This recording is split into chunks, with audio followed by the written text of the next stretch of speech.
Hello guys, நான் உங்கள் ராஜா பேரோன். Follow my Instagram ID Raja பேரோன். Subscribe my channel, support my channel, click the bell button. Mahavishnu issue போயிட்டு இருக்குது, நம்ம எல்லாரும் கேள்விப்பட்டிருப்போம்.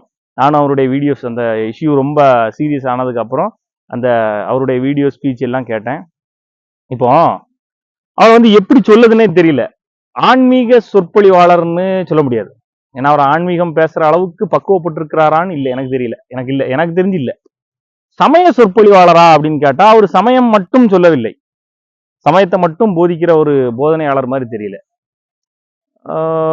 வேற என்ன, யோகா பயிற்சி முறை மட்டும் பண்றாரான்னா அதுவும் தெளிவா இல்லை. ஏதோ வித்தியாசமா ஒருத்தவங்களுக்குள்ள ஏதோ அவரு இது பண்ணும்போது என்ன ஆகுது அப்படின்னா, நம்ம கிறிஸ்டியன் மிஷினரிஸ்ல வந்து சில இது பண்ணும்போது எல்லாரும் டான்ஸ் ஆடுறாங்கல்ல, அந்த மாதிரிலாம் ஏதோ உள்ள இறக்குற மாதிரிலாம் சில இது நடக்குது. அதை பார்க்கும்போது கொஞ்சம் வியர்டா தான் இருக்குது. ஸோ இவரை அந்த மாதிரி எந்த லிஸ்ட்லையும் சேர்க்க முடியாது. ஓகேவா? என்னால இவரை ஆன்மீக சொற்பொழிவாளரெல்லாம் ஏற்க முடியாது. சொற்பொழிவுங்கிறது சொற்பொழிவு, அழகான வார்த்தைகளால கொண்டு போய் அதை கேட்க வைக்கிறது, நிறைய நல்ல விஷயங்களை திணிக்கிறது, இந்த மாதிரி விஷயம். ஓகேவா? அதனால இந்த எந்த கேட்டகரியிலுமே அவளை இது பண்ண முடியாது. மேபி அவர் வந்து ஏதோ ஒரு ஒரு ஒன்ன உருவாக்க ட்ரை பண்றாரு, ஒரு ட்ரஸ்ட், அவருக்கு கீழே ஒரு ட்ரஸ்ட், தன்னை வந்து கடவுள் அப்படிங்கிற மாதிரி ஒரு ஒரு கோர்வை எனக்கு வந்து தெரியுது. சரி விடு, அதெல்லாம் விட்டுருவோம். இப்போ விஷயத்துக்கு வருவோம். இப்போ இவரை வந்து கைது நடவடிக்கை, அதுக்கப்புறம் வந்து ஒரு ஆசிரியரை வந்து இவர் வந்து ஆசிரியர் வந்து கேள்வி கேட்கிறாரு, அதுக்கு அவருக்கும் இவருக்கும் நடக்கக்கூடிய ஒரு ஆர்கியூமெண்ட். இந்த ஆர்கியூமெண்ட் நீங்க பார்த்திருப்பீங்க. இந்த ஆர்கியூமெண்ட்டுக்கு அப்புறம் வந்து நம்ம அன்பில் மொழி அவர் தானே அமைச்சர், அன்பில் பொய்யாமொழியா, ரைட், அவர் அமைச்சர், நமக்கு பள்ளி கல்வித்துறை அமைச்சர் வந்து ஒரு பேட்டி கொடுத்திருந்தாரு. அதுல வந்து அந்த ஆசிரியருக்கு வந்து பாராட்டு சொல்லியிருந்தாரு. அது வாழ்த்த வேண்டிய விஷயம், அருமை. ஆனா இவர் மேல வந்து நடவடிக்கை எடுக்கணும், அதுக்கப்புறம் வந்து பார்வையற்றவர்கள் எல்லாரும் சேர்ந்து இவர் மேல போய் கேஸ் கொடுக்கறது, இதெல்லாம் வந்து எனக்கு வந்து சரியானதா, இது வந்து சரியான ஒரு விஷயமானு தெரியல. ஏன்னா அவங்க ரெண்டு பேருக்கும் நடந்த ஒரு சாதாரண ஒரு ஆர்குமெண்ட் தான். அதுல ஒரு பேர்ட் வேர்ட்ஸ் ஒன்றும் யூஸ் பண்ணல, இவர் அடிக்கல, கை கலப்பு எதுவும் நடக்கல. ஸோ பார்வையற்றவர்கள் அவரை அவமானப்படுத்தவும் இல்லை. நீ பார்வையற்ற, நீ என்ன வந்து கேட்கற, அப்படியேதான் அவமானப்படுத்தவும் இல்லை. ஸோ அவரை வந்து பார்வையற்றவர்கள் எல்லாரும் சேர்ந்து போய் அவர் மேல கேஸ் கொடுக்க வேண்டிய அவசியமும் இல்லை. ஃபர்ஸ்ட் இந்த ஸ்கூல்ல உள்ள இந்த இந்த சொற்பொழிவு ஆற்றணும், இந்த இவரை வந்து ஸ்பீச்சுக்கு கூப்பிட்டாங்கல்ல, சொற்பொழிவு சொல்லக்கூடாது, ஸ்பீச்சுக்கு கூப்பிட்டாங்கல்ல, அவங்கள தான் நம்ம கேள்வி கேட்கணும். அது ஹெச்எம்மோ இல்ல வேற டீச்சர்ஸோ யாரோ ஒருத்தங்க கூப்பிட்டாங்கல்ல, அவங்கள தான் நம்ம கேள்வி கேட்கணும். நீங்க எப்படி இவங்கள கூட்டிட்டு வரலாம், இதுதான் சரியான முறை. சரிதான், ஒரு நிமிஷம், மைக் ஆஃப் ஆயிருக்கா, ஆன்ல தான், ஓகே. அவங்களதான் நம்ம கேள்வி கேட்கணும், சரிதானா? மற்றபடி அவனுக்கு என்ன தெரியுமோ அதைத்தான் அவன் வந்து பேச போறான். இப்போ என்னைய கூட்டிட்டு வந்தீங்க, என்னைய பேச சொன்னீங்கன்னா நான் ஃபிட்னஸை பத்தி பேசுவேன், நான் படிச்ச விஷயங்களை பத்தி பேசுவேன். ஏண்டா படிங்கடா, படிச்சாதான்டா முன்னேற முடியும், ஃபிட்டா இருங்கடா, நல்லா சாப்பிட்டாலும் ஃபிட்டா இருங்கடா, ஃபிட்டா இருக்கிறது தான் நம்ம வந்து சந்தோஷமா இருக்கிறதுக்கான ஒரே வழி, அப்பா அம்மாவை மதிங்கடா, வாழ்க்கையில முன்னேற்றத்தை பத்தி யோசிங்கடா, தேவையில்லாத விஷயத்தை பத்தி அதிகம் யோசிக்காதீங்கடா, இப்படிதான் நம்ம பொழிஞ்சு தள்ளுவோம். ஓகேவா? அதே மாதிரி அவன் எதை பொழிஞ்சுக்கிட்டு, நான் இதை தான் தொடர்ந்து பொழிஞ்சுக்கிட்டு இருக்கேன். அது மாதிரி அவன் எதை பொழிஞ்சுக்கிட்டு இருக்கானோ அதை தான் வந்து பொழிவான். ஸோ இந்த டீச்சர்ஸ் வந்து அவனை வந்து கூப்பிடுறதுக்கு முன்னாடி என்ன பண்ணிருக்கணும், அவன் என்ன மாதிரி விஷயத்த பேசுறான், என்ன மாதிரி ஆளு அப்படிங்கிறத தெரிஞ்சு அவங்கள கூட்டிட்டு வந்திருக்கலாம். இப்போதைக்கு பொறுத்தவரை எல்லாருமே வந்து, இன்க்ளூடிங் நான் என்னையும் சேர்த்து தான் சொல்றேன், என்னன்னா எல்லாருமே வந்து இந்த ஃபேம்ல இருக்கவங்களையே கூட்டிட்டு போய் ஒரு ஒரு விழாக்கள்ல கலந்து வைக்கணும் அப்படின்னு வந்து நினைக்கிறாங்க. இது உங்க கோயில் விழாவா இருக்கட்டும், திருமண விழாவா இருக்கட்டும், அங்க யாரை வேணாலும் கூட்டிருப்பாங்க. ஆனா பள்ளி கல்வித்துறை, இந்த காலேஜஸ்ங்கிறது ரொம்ப ரொம்ப நம்ம மதிக்க வேண்டிய ஒரு விஷயம், போற்றி பாதுகாக்கப்பட வேண்டிய ஒரு விஷயம். அங்க எதை செஞ்சாலும் யோசிச்சு நிதானமா செய்யணும். அதை டீச்சர்ஸ் புரிஞ்சுக்கணும். ஓகேவா? இதுக்கு முன்னாடி நம்ம ரசிகரின் ரசி மணி அவரை கூட்டு போய் அது ஒரு இஷ்யூ ஆச்சு, இப்ப இது ஒரு இஷ்யூ ஆயிருக்கு. டீச்சர்ஸ் புரிஞ்சுக்கோங்க, பிள்ளைகளுக்கு, நீங்க படிச்சு கொடுக்கிற பிள்ளைகளுக்கு உங்களை விட நல்ல விஷயத்த சொல்லி கொடுக்கக்கூடியவங்க வேற யாரும் கிடையாது, யாரும் கிடையாது. எவ்வளவு பெரிய மோட்டிவேட்டரா எதா இருந்தாலும் சரி, உங்களை விட உங்க பிள்ளைகளுடைய மனசு புரிஞ்சவங்க வேற யாருமே கிடையாது. அப்பா அம்மாவுக்கு புரியறதை விட ஸ்கூல் படிக்கிற, ஏன்னா அப்பா அம்மாட்ட தன்னுடைய ஒரிஜினல் குணத்தை ஒரு பையன் வெளிப்படுத்த மாட்டான், ஒரு குழந்தை வெளிப்படுத்தாது. ஆனா ஸ்கூல்ல தெரிஞ்சு அவன் என்ன சேட்டை செய்யறான், என்னென்ன பண்றான், எவ்வளவு படிப்பான், இவன் கெப்பாசிட்டி என்ன, எல்லா விஷயமும், இவனை எப்படி பூஸ்ட் பண்ணலாங்கிற எல்லா விஷயமும் டீச்சர்ஸ்க்கு தெரியும். உங்களால மோட்டிவேட் பண்ணப்படுற குழந்தைகளை விட வேற யாரும் வெளியே இருந்து வந்து மோட்டிவேட் பண்ண போறது கிடையாது. அப்படியே உங்களுக்கு பண்ணணும்னு தோணுச்சுனாலும் உங்களை விட படிச்சவங்க நிறைய பேர் இருப்பாங்கன்னு உங்களுக்கு தோணும். உங்களை விட அனுபவத்துல சிறந்த நல் மனிதர்கள் நிறைய பேர். அவங்க ஃபேம் அடைஞ்சிருக்க மாட்டாங்க, நம்ம பக்கத்திலே இருப்பாங்க, நிறைய படிச்சிருப்பாங்க, நிறைய நல்ல விஷயங்கள் சொல்லியிருப்பாங்க, நல்ல பண்போட இருப்பாங்க, உலகத்தால மதிக்கப்படும் ரேஞ்சில் இருப்பாங்க. அவங்களுக்கு ஃபேம் இருக்காது. அவங்கள கூட்டு வந்து பேச சொல்லுங்க. இன்க்ளூடிங் நான் என்னையுமே கேட்டீங்கன்னா, என்னைய காலேஜஸ் கூட்டிருக்காங்க. லாஸ்டா அன்னை காலேஜ்ல கூட்டிருந்தாங்க. அன்னை காலேஜ்ல அவங்க வந்து எதுக்காக கூட்டிருந்தாங்கன்னா, மேரத்தானுக்காக கூட்டிருந்தாங்க. நான் என்ன சொன்னேன், மேரத்தான்ல வந்து ஸ்பீச் கொடுக்கறதுக்கோ இல்ல வந்து சும்மா அவங்க அதை வந்து ஆரம்பிச்சு வைக்கிறதுக்கோ நான் வரல. நான் ஒரு ஃபிட்னஸ்ல இருக்கிறேன், மாரத்தான் பண்றேன், நானும் அதுல கலந்துக்கிறதுக்காக வரேன்னு சொல்லிட்டு தான் போய் கலந்துக்கிட்டேன். அதுக்கப்புறம் ஸ்கூல் காலேஜஸ்ல கூப்பிடும் போதும் நான் பெரிய அளவுல போல. ஏன்னா அங்க இருக்கிற டீச்சர்ஸை விட எனக்கு ஒன்றும் பெரிய விஷயம் தெரியாது. நான் ஒன்றும் அவ்வளவு பெரிய ஆள் கிடையாது. அவங்க படிச்சிருக்க விஷயத்தை விட நான் ஒன்றும் பெருசா படிக்கல. நான் எப்படி போய் அந்த குழந்தைகளுக்கு என்னத்தை சொல்லிக் கொடுக்க போறேன்? நான் சொல்லணுங்கிறதே என் சேனல்லே சொல்லிட்டு இருக்கேன், அதே போதுமானது. ஸ்கூல்ஸுக்குள்ளேயும் காலேஜுக்குள்ளேயும் இந்த விஷயங்களை கொண்டு வராதீங்க. ஓகேவா? அதை நீங்க புரிஞ்சுக்கணும். Okay, done. இனி மகாவிஷ்ணு விஷயத்துக்கு வருவோமா? அவரை பொறுத்தவரை இப்போ 2 சப்போர்ட் போயிட்டு இருக்குது. ஒண்ணு வந்து இவர் பண்ணது தவறு அப்படின்னு ஒரு விஷயம் போயிட்டு இருக்குது. இன்னொரு பக்கம் இவருக்கு சப்போர்ட்டா விஷயங்கள் போயிட்டு இருக்குது. அவர் பண்ணது என்ன தப்பு? அவர் இந்து சமயத்துக்கு வந்து இதா வந்திருக்காரு, அதா வந்திருக்காருன்னு. இந்த இந்து சமயவாதிகளே உங்களுக்காக தான் இதை வந்து பேச வேண்டியது இருக்குது. என்ன அப்படின்னா, அவரு ஒரு முழுமையான ஆன்மீக சொற்பொழிவாளர் கிடையாது. அவர் வந்து சமய சொற்பொழிவாளரும் கிடையாது. நீங்க அவரை வந்து குழப்பிக்காதீங்க. அவர் வந்து தெளிவானதுல ஒண்ணு இல்ல. அவர் இப்ப ஆன்மீகத்தை சார்ந்து இருந்திருந்தாரு அப்படின்னா ஓகே, தெளிவா இருக்காருன்னு விட்டுறலாம். சமயத்தை சார்ந்து இருந்தாருன்னா தெளிவாதுன்னு விட்டுறலாம். அவரு என்னடான்னா அவர் வித்தியாசமா இருக்கிறாரு. அதை நீங்க அவருடைய வீடியோஸ் அவர் என்ன பண்றாருங்கிறத முழுசா பாத்தீங்கன்னா உங்களுக்கு வந்து புரியும். ஃபர்ஸ்ட் ஒரு ஆன்மீகத்துல இருக்கிறான் அப்படின்னா அவனுக்கு வந்து என்ன இருக்கணும்னா ஒரு தெளிவு இருக்கும். அவர் வந்து ஒரு வாத்தியார் வந்து ஒரு டீச்சர் வந்து எப்பா நீங்க பேசுறது தவறு அப்படின்னு சொன்னா உண்மையிலே நல்ல ஆன்மீகத்துல இருக்கிறாரு அப்படின்னா அவர் என்ன செஞ்சிருப்பாருன்னா அந்த சாந்தம் இருக்கணும்ல. சாந்தம் ஆன்மீகங்கிறதும் சமயம்ங்கிறதும் நமக்கு எதை கொடுக்கணும்? ஒரு சாந்தத்தை கொடுக்கணும். அந்த சாந்தமே இல்லாதங்கிற போது நம்ம அவரை வந்து ஒரு சாமியாராவை கூட ஏத்துக்க முடியாது. ஆனா அவர் போற போக்கு வந்து ஒரு சாமியார் அந்த ரேஞ்சில தான் அவர் தன்னை வந்து கருதுறாரு. ஆனா நடக்கிறது அப்படி இருக்கான்னு கேட்டா கிடையாது. அந்த டீச்சர்ஸ் அதை கேட்ட உடனே அப்படியா நான் பேசுறது உங்களுக்கு பிடிக்கலையா, சரி ஓகே நான் ஸ்டாப் பண்ணிக்கிறேன். ஏன்னா அந்த ஸ்கூல்ல உள்ள அங்க உள்ள ஒரு டீச்சர் தான் சொல்றாங்க வேண்டாம் நீங்க போறது சரியில்லை அப்படின்னு. அது மட்டும் இல்லாம பாவ புண்ணியம் அப்படிங்கிற விஷயத்தெல்லாம் வந்து ஸ்கூல்ல உள்ள பசங்களுக்கு சொல்லணுமா அப்படின்னு கேட்டா என்னைய பொறுத்தவரை இல்லை. ஏன்னா நானும் ஒரு ஆன்மீக தேடல் உள்ளவன் தான். ஓகேவா? நல்ல ஒரு விஷயம் புரிஞ்சுக்கோங்க. இறைவனை தேடுறதுக்காகவோ இறைவனை அடைகிறதுக்காகவோ இந்த உலகத்துல நாம படைக்கப்படலை. இந்த விஷயத்த நல்லா புரிஞ்சுக்கணும். சிம்பிளா ஒரு கான்செப்ட் வச்சு சொல்றேன்.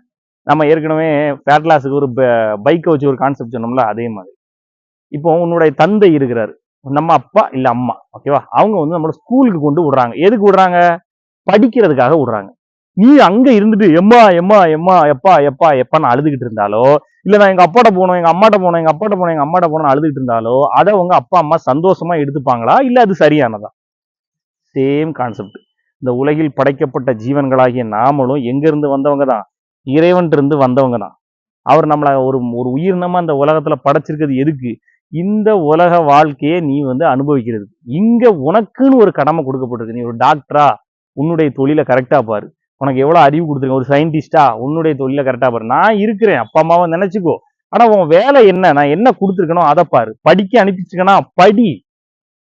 அதை விட்டுனா எங்க அப்பா எங்க அம்மா உன்னைய தேடுறேன் நீ போனேன்னா அதை உன் தந்தையோ தாயோ சந்தோஷமா எடுத்துக்க போறது இல்ல. அதே மாதிரிதான் இறைவனும் உன்னையே இந்த உலகத்துல படைச்சிருக்கான் அப்படின்னா இந்த உலக வாழ்க்கையில உனக்கு கொடுக்கப்பட்டிருக்க கடமைகளை நீ செயலாற்றுறதுக்காகத்தான். அதை நீ பெர்ஃபெக்டா செஞ்சாலே உன் தாய் தந்தை சந்தோஷப்படுவாங்க. உன்னைய மனமகிழ்ச்சியோட அனுப்புன விஷயத்தை என் பிள்ளை சரியா செஞ்சிருக்கான்னு சந்தோஷப்படுவாங்க. அதை விட்டுட்டு நீ நான் என் கடவுளை தேடுறேன்னு அதை வந்து ஏமாத்துறதுக்குன்னு ஒரு குரூப் தெரியுதுல்ல, அவனுங்க பின்னாடி தெரிஞ்சுக்கிட்டு இருந்தீங்கன்னா உன்னைய நினைச்சு இறைவன் சந்தோஷப்பட போறது இல்ல, உனக்கு அருளை கொடுக்க போறதும் இல்லை. முதல்ல அந்த விஷயத்த புரிஞ்சுக்கணும். Okay, done. இதுதான். அப்போ குழந்தைகளாக இங்க நம்ம ஸ்கூலுக்கு அனுப்புகிறோம்ல, இந்த குழந்தைகள் வந்து இந்த உலக வாழ்க்கைய அமைச்சுக்கிறதுக்கு அதுகளுக்கு தேவையான நாலேஜை வளர்த்துக்கிறதுக்காகத்தான் எங்க வந்திருக்கு? ஸ்கூலுக்கு வந்திருக்கு. அந்த ஸ்கூல்ல பாவ புண்ணியத்தையோ இல்ல கடவுளை நீ எப்படி அடையணுங்கிற பத்தியோ சொல்லி கொடுக்குறோம்னா அங்க நம்ம தப்பு தான் பண்றோம். இறைவன் வந்து எதுக்கு அனுப்பியிருக்கான்? அது அதனுடைய வாழ்க்கையை வாழ்றதுக்காகத்தான் படிக்க வந்திருக்க தவிர இறைவன் அடியதுக்காக படிக்க வரல. சோ அவங்களுக்கு அது இப்ப தேவை இல்லை. ஓகேவா? மாதா பிதா குரு தெய்வம். சொற்பொழிவாற்றவன் குரு கிடையாது. புரிஞ்சுக்கோங்க. உன்னுடைய வாழ்க்கையை வாழ்றதுக்கு என்னென்ன தேவையோ அதை உருவாக்குறதுக்கு நமக்கு படிப்பினையை சொல்லித்தராங்கல்ல, அவங்கதான் நம்ம குரு. கடவுளை அடையிறதுக்கு சொல்லித்தரவன் குரு கிடையாது. நல்ல ஒரு விஷயம் புரிஞ்சுக்கோங்க. கடவுளை அடைந்தவனோ இல்ல கடவுளை கண்டவனோ பேரின்பத்தை அடைந்தவன். அந்த இன்பத்தை அடைஞ்சதுக்கு பிறகு அவனுக்கு சொல்லற சும்மா இருங்கிற தத்துவம் மட்டும்தான். அவன் யாருக்கும் எதுவும் சொல்ல போறது இல்ல. அவன்கிட்ட போய் நீங்க எந்த வழியை கேட்டாலும் அவன் சொல்ற ஒரே வார்த்தை என்ன இருக்கும்? இறைவன்கிட்ட கேட்டுக்கப்பா, இறைவன் பார்த்துப்பான்பா. இதை மட்டும்தான் சொல்லுவாங்களே தவிர, அதை நீ இங்க போ, நீ அங்க போ, நீ இதை செய்யலாம், நீ இந்த பிரார்த்தனைகள் செய்யணும், இந்த மாலைகளை உருட்டணும், இந்த யாகங்கள் செய்யணும்னு சொல்றான்னா அவன் உண்மையிலேயே கடவுளை அடைஞ்சவன் இல்ல, கடவுளை அடைஞ்சதான் நினைச்சுக்கிட்டு இருக்கிறவன். ஸோ அவன் பின்னாடி நீங்க அலைஞ்சா உங்களுக்கு எதுவும் கிடைக்க போறது இல்ல. நீங்க அப்படியே அலைகிறத கடவுள் பார்த்தாருன்னா என்ன, வாடா முட்டா பயலே, நான் இதுக்கா உன்னைய அனுப்புனேன், நான் தானடா உன்னைய அனுப்பி வச்சிருக்கேன், அந்த வேலையை பார்க்கறத விட்டுக்கிட்டு எப்பா எப்பா எம்மா எம்மான்னு அழுதுகிட்டு இருக்கீடா அப்படின்னு மேல இருந்து திட்டுவார்.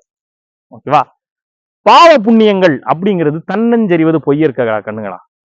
சின்ன பையனா இருந்தாலும் அந்த தீக்குள்ள விரல் விட்டா சுடுன்னு சொல்லுவாங்கல்ல, அந்த அந்த வயசை தவிர, அதுக்குன்னு ஒரு வயது இருக்குல்ல, அந்த வயதை கடந்து வந்ததுக்கு பிறகு தன்னஞ்செறிவது பொய்யற்கடா கண்ணுங்களா. எல்லாருக்கும் தான் செய்வது சரியா தவறாங்கிறது நல்லாவே தெரியும்.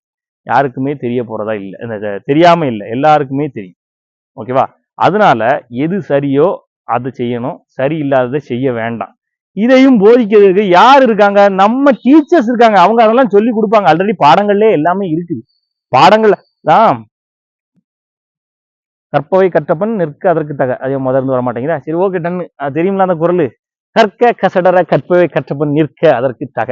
அதாவது நீங்க படிச்சு கொடுக்குறாங்கல்ல, அந்த படிச்சு கொடுக்கறதுலயே எல்லாமே இருக்குது. குரல் இருக்குது, அப்புறம் வந்து நிறைய நிறைய நாலேஜஸ் அதுலயே இருக்குது. அதுல உள்ளதை நாம வந்து கற்க கசடர கற்பவை கற்ற பின் நிற்க அதற்கு தக. அதுபடி வாழ்ந்தாலே வாழ்க்கை சந்தோஷமா இருக்கும், நல்லபடியான ஒரு வாழ்க்கையை வாழுவோம்.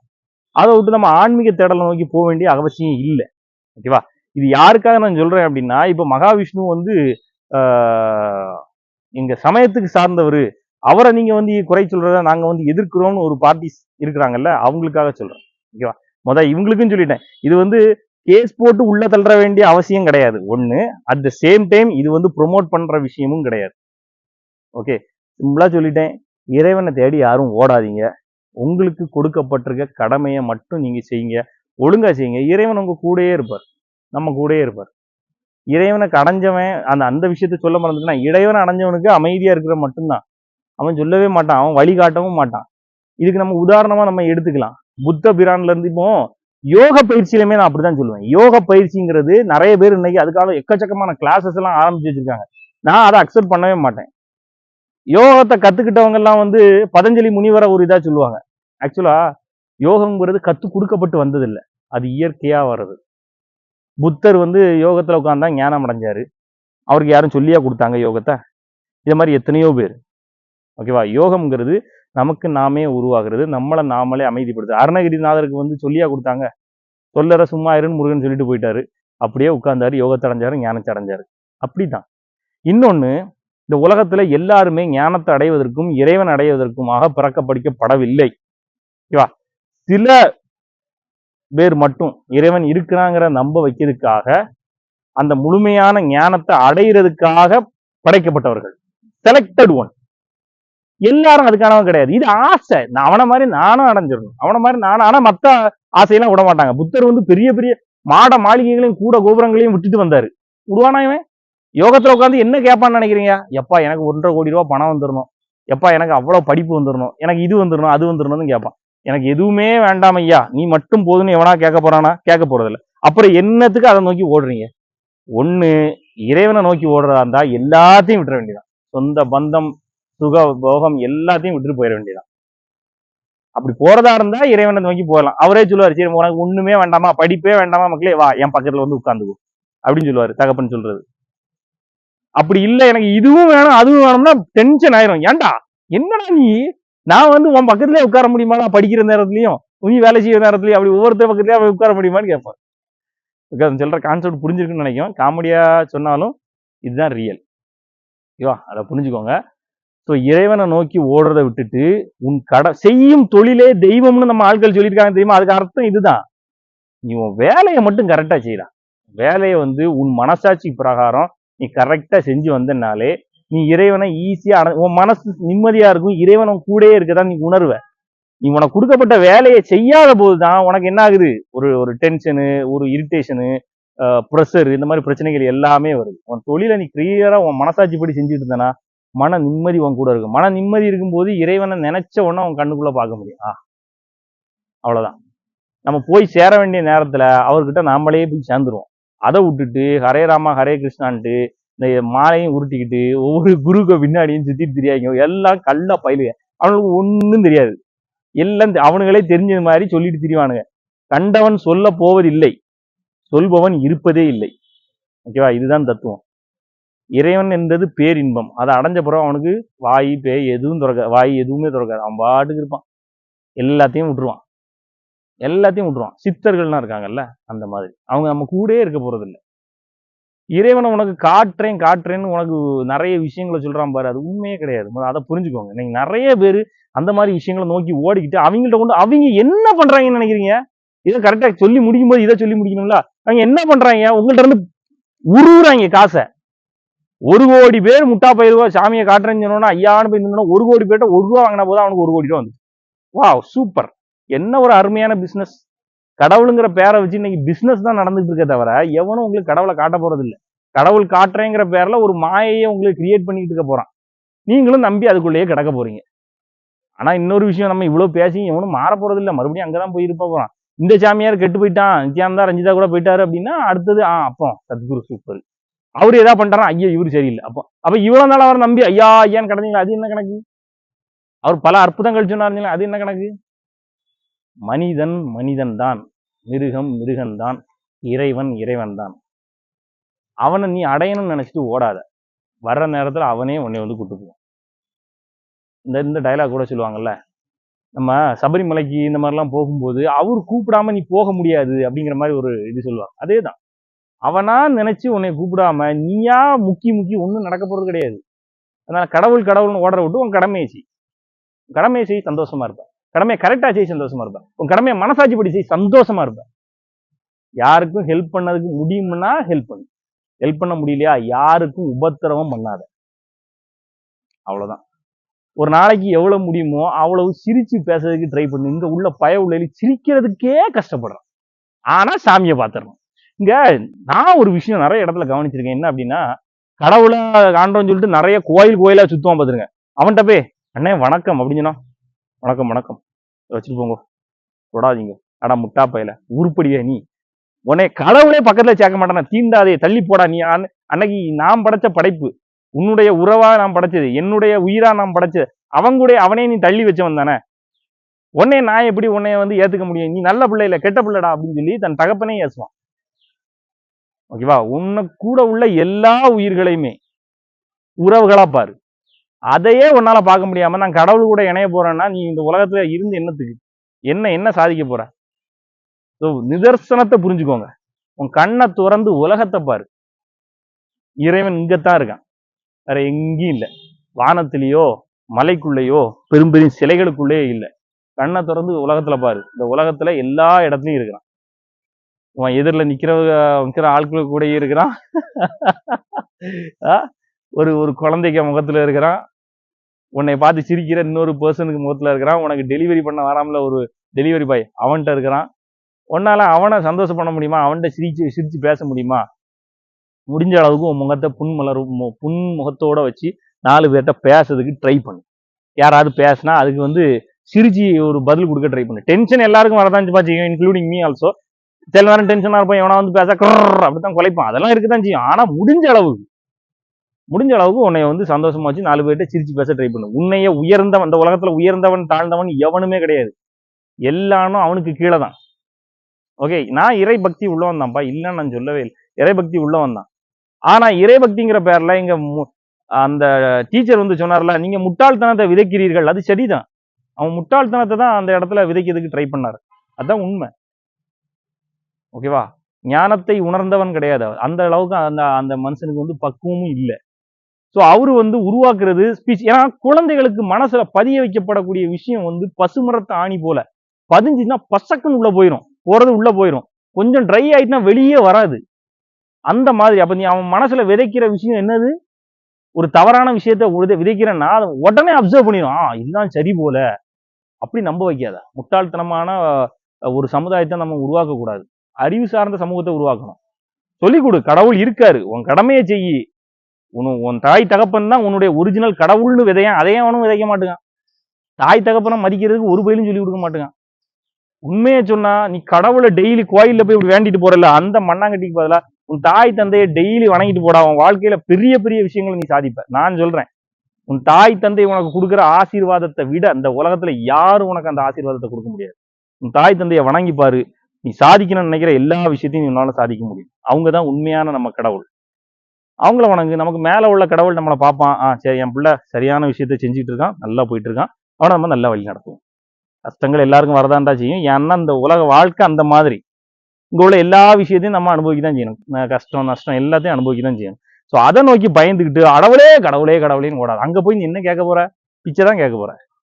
பிச்சைக்காரன் ஆகாத. ஓகே, பிச்சைக்காரன் ஆகாதீர்கள். உங்களை பிச்சைக்காரன் ஆக்கிறவர்கள் உங்களிடமிருந்து பிடுங்கி கொண்டு இன்னும் உங்களை பிச்சைக்காரனா தான் ஆக்க போகிறார்கள்.